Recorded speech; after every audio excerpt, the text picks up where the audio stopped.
everyone, it's Beth Sager with the Lex Local, and today I get to sit down with Bryant McBride, who has a wonderfully very interesting career. Thank you. It's wonderful to be here. Yeah, thanks. I appreciate your time.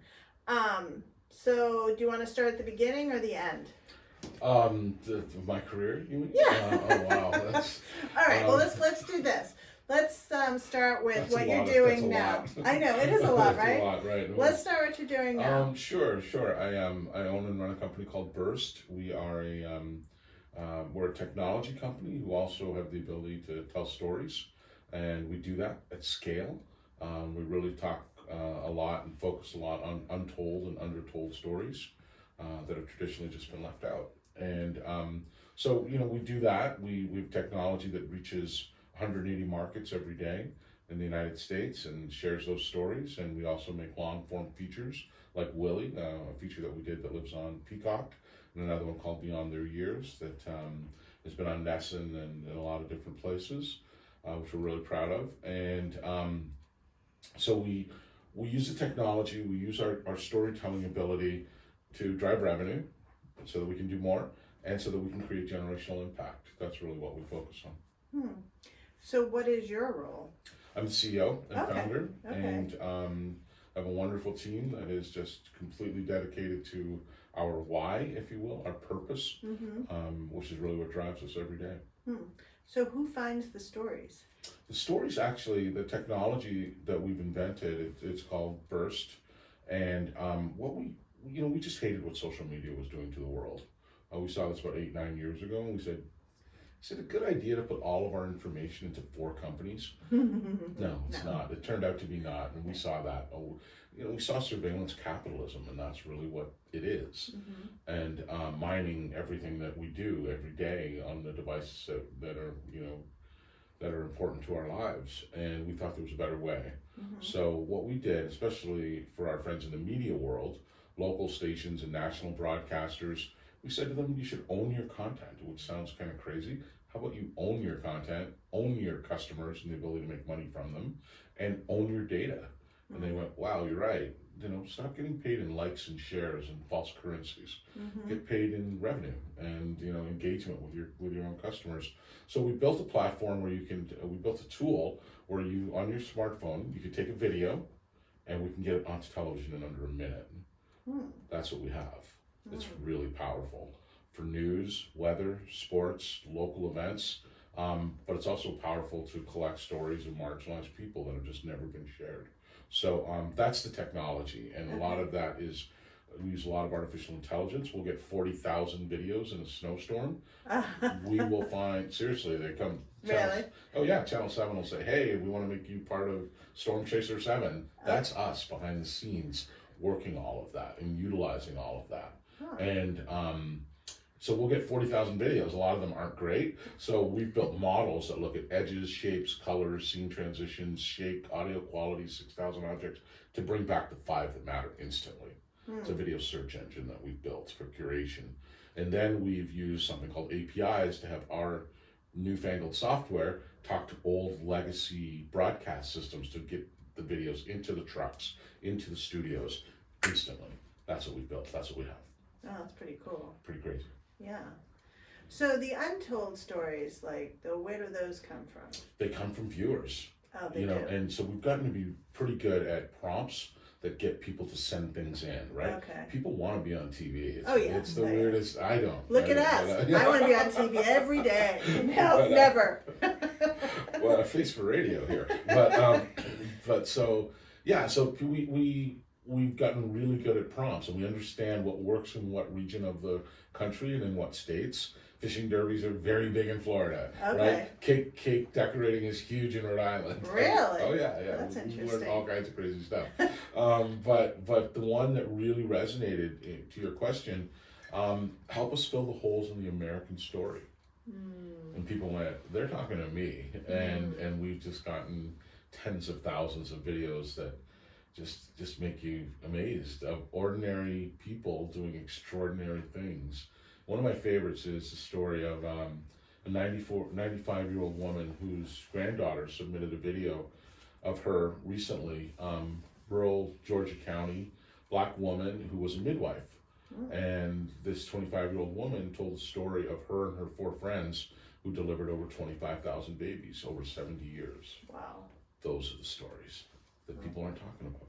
That gave me goosebumps. That's like a good one. That's good. It's a good one. Yeah, it is a good one. So, interesting.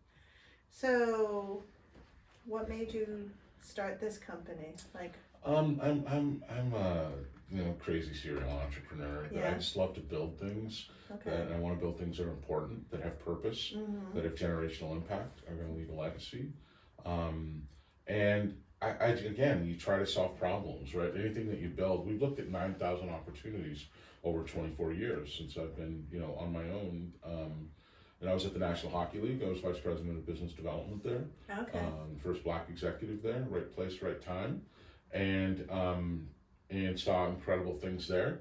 And then use that contact base and that network to do my own thing. So over these last 24 years, almost 25 years, we've looked at about 9,000 opportunities. We've invested in 9 and built 9 because those are the ones that we felt we could make a difference in and drive some good.